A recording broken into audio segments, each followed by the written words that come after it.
Hello everyone and welcome back to another video. Today we're going to be talking about a hypothetical scenario or question that comes up quite a few times around the community, and especially from players that come from other games and that are new to Age of Empires 2. And the question is simply, what if AoE2 didn't show score? Now for the AoE2 purists that have been only playing Age of Empires 2 for the last 25 years, this is going to be an absolutely impossible concept to wrap your head around, because score has been in AoE2 for the last 25 years since its inception, and it's not something that's been added at a later date. And it really just hasn't been a question whether we should remove it or not until, like, at least recently I've seen this question come up. Maybe for the last 2-3 years it's started to come up that maybe AoE2 could be better off without showing the score. Now to tackle this, I'm going to first break down what the score shows and then talk about the pros and cons of having score versus not having score, and in the end we can draw our conclusions. And the fun part about this video is that I'll draw my conclusion, but I also want to hear from you guys in the comments what your conclusion is. Do we have it right that all these years AoE2 with score is the way to go, or maybe there's a world where AoE2 can actually not show score and actually be better off that way? And just for clarification, I mean, score only doesn't show for players playing the game.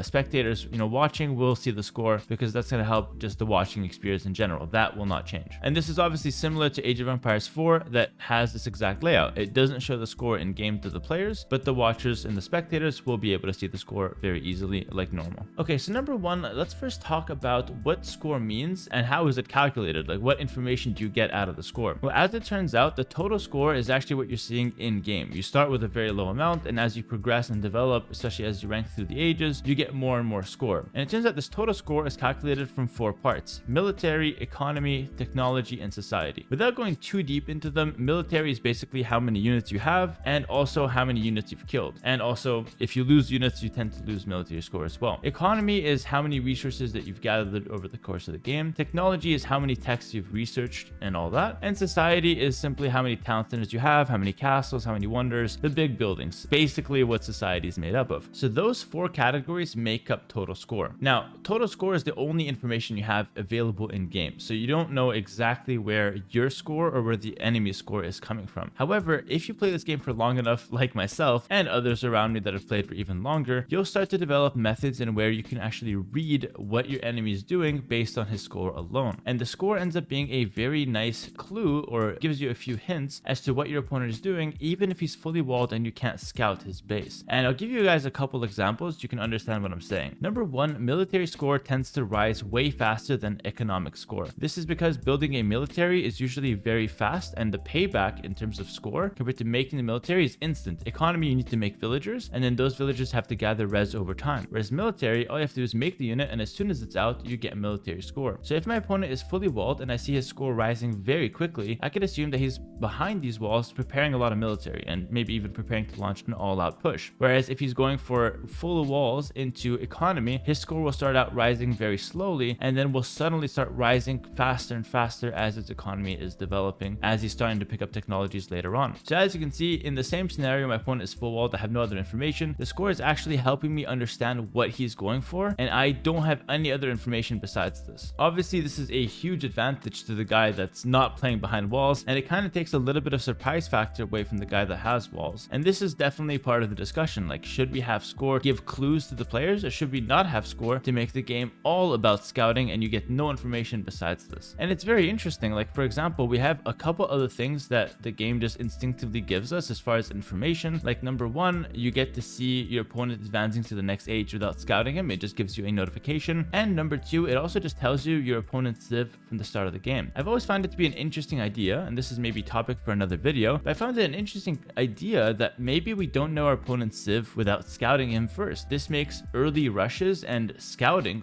way more important, because right now you hop into a game of 1v1 and you see your opponent's civ, you see your civ, and you can kind of already start thinking about what you want to go for. However, if you don't know your opponent's civ, he can actually go for, some kind of early game approach or some kind of sneaky strategy, and you only know about this once you've scouted him, which could add layers to how sneaky you could be within the game. Also, if you consider this in a 4v4 setting where now you have to scout all 4 of your enemies to kind of understand what strategies they can go for, I can definitely imagine unique strats coming up from this added element of secrecy. And I think it could make for a very interesting scenario where you have to scout your opponent before seeing his civilization. And it's as easy as making it so you don't know your opponent's civ until you see one of his units or one of his buildings, and then for the rest of the game it just shows you his civ. So in case you forget, you don't have to scout him again, it just shows you his civ. Okay, maybe all of that should wait for another video, but the point remains the same. We get, as players, a lot of information handed straight to us in Age of Empires from the start of the game, and the score is a big factor to that. Now, besides all the information you get out of having the score, there's one really crucial element of score that I think is potentially too much information. You see, with score, we can actually tell not when our opponent has reached the castle age. We can tell when he clicks up to the castle age, giving us a 2-minute window, 2-minute and something window to prepare for him getting castle age, or maybe to pressure him before he gets there. And the way we're able to tell is basically the way that the score calculates a technology. Now, to get a technology, you have to pay for it, right? But when you pay for it, you lose economy. So the amount of economy you lose is actually very obvious. It's every 100 resources you spend, you actually lose 10 points in terms of score. So if you pay for feudal age, you lose 500 points. But when you get to feudal age, it gives you, the technology score will give you double what you spent for it. So it gives you 100 score. That's how economy and technology scores will work. So when clicking up to feudal age, you lose 50 when you click, and you gain 100 when you research, all the way up until imperial age, where if you click up to imperial age, you're paying 1,800 res, so you lose 180, and then when you get there, you get 360. So I can actually tell when my opponent clicks up to feudal, when he clicks up to castle, and when he clicks up to imperial age, and all I have to do is pay attention to where the score will drop. And this is where the discussion really starts to heat up, because the people who are talking about score, this is the point that they use the most. They say, well, it's kind of unfair that my opponent knows exactly when I clicked up, when he's not supposed to know that, right? Like, the game wasn't intending us to know when the opponent clicks up. It was supposed to be a secret because they inform you when he gets to the next age, but they don't inform you when he clicks up. And so this is what kind of makes score start giving out some pretty big hints now.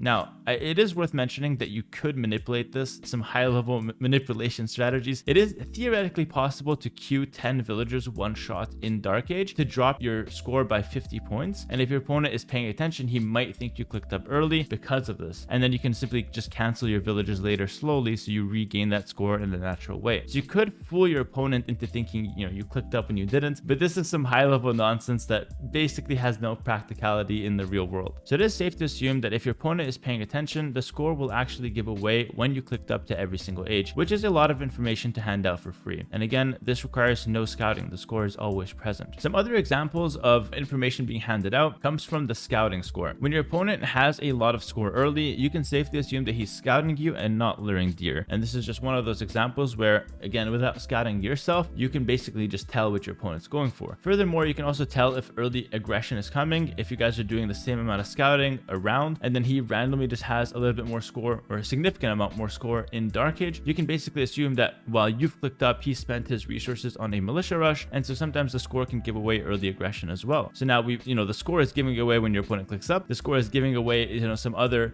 important information throughout the game, and it's also alerting you when your opponent has early game aggression compared to when you don't. It's kind of giving away a lot of information if you think about it here. So without a doubt, we can say that definitely having the score there is handing out a lot of information. Now, whether this is good or bad, we can talk about in a second, but I first want to talk about what the score function was meant to do this whole time. At the core of the concept, it's basically just supposed to give you an idea of who's winning the game. And this is obviously very convenient, and especially like in a team game setting, it just makes it very easy to just glance at the score, see who's strong, see who's weak. That's basically the whole point of having the score there and what it's intended to do. However, all of these things will get way more complicated if we actually just remove score. So let's go through all of those different scenarios, but now without having any score. So number one, we wouldn't be able to tell if our opponent is winning or losing. This is very simple. We don't know who's winning in any particular game. In a team game setting, we don't know who's strong, who's weak upon first glance. It would actually take a lot of work and communication to determine who's winning. You have to scroll around, see who has a certain amount of town centers, a certain amount of villagers. You can see who hits the next age the fastest. You have to use other clues now to understand who's in a good position and who's not. You don't know who's like fast imping and who's fully boomed by looking at the score, because now if someone hits imp but they have a pretty low score, I'm like, hey, that guy's probably fast imping. But if the guy hits imp and he's like, really high score, I'm like, okay, no, that guy is fully boomed and this is a big problem. All of these little things get way harder to do when you don't have score. Going back to all the information that the score gave you, without score, you can't tell when your opponent clicks up. You can't tell when your opponent is scouting you or not. You can't tell if he's going for for early aggression or not. You can't judge how far ahead he is. You can't judge if he's fully walled, if he's going military, if he's going economy. You can't judge any of these things if you didn't have score. And this is why I built up most of the video just showing how much score did. So now if I suddenly take it away from you, you are left with so much less information at hand, and you have to rely purely on scouting. Now, instead of relying on the score for all of these things, we're going to have to scout our opponent endlessly to make sure he's actually clicking up to the next age and not massing a lot of army in castle age. We have to constantly keep tabs on our opponent's army, on his upgrades, on how many castles he has. We have to internally calculate how much he's really putting into the field, because we don't have that score tab there showing us when he's clicking up and how fast the score is climbing, all of the things that we've been relying on for all of these years. So in conclusion, as far as my opinion on whether we should have score or not, as you can see from this video, the score gives us so much information for basically free. However, it's also a skill to be able to know what the score is saying. So a new player will not be able to read the score as good as me, for example, or some experienced player. And so I definitely like having score from that angle, that if you know how to read it, you can kind of get a nice advantage over your opponents. And I also like the convenience of it,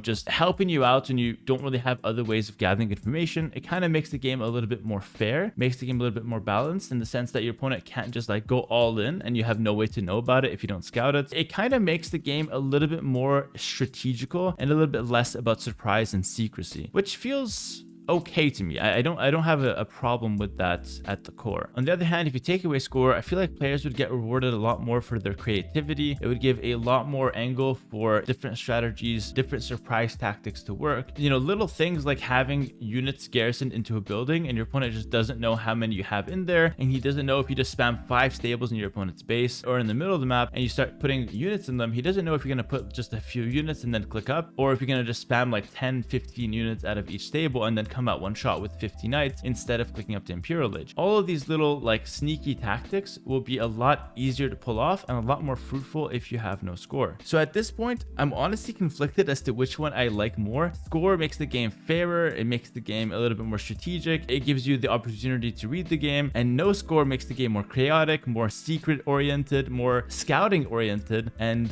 can kind of get more variance into the game in some way. And honestly, it's really hard to imagine if I would love or hate the game without score, without trying it out. I think it's definitely piqued my interest enough to want to try playing without score, and to try playing the game without having all of this information present at my disposal at all times in the game. I think it also rewards scouting a lot more and force players at all levels to scout repeatedly and not just scout once and then rely on the score for the rest of the game. So I can see arguments on both sides, and if I had to really pick one, I would probably say let's keep score in the game. It's been convenient and it's worked for 25 years, so I wouldn't want to see score absolutely gone, but it would be fun to play maybe one tournament or one event without score and see how that feels, see how that plays out. And with that, I end and I ask you guys, what do you think? Do you think AoE2 would be better off without score, or should we be unlike any other game and just keep our score as part of Age of Empires 2 like it has always been, and just forget about all these hypothetical scenarios and keep on our beloved game as is without any big changes? Thank you so much for watching. I look forward to reading your opinions in the comments below, and let me know if you want to see more videos like this. Like I said, I already had a couple options in mind, like what if you can play Age of Empires 2 without seeing your opponent's civ until you scout him? That could be a topic for a next video in a very similar fashion. It all depends on whether you guys like it or not, so like the video, comment down below if you want to see more like this, and I'll see you guys next time. Take care and peace.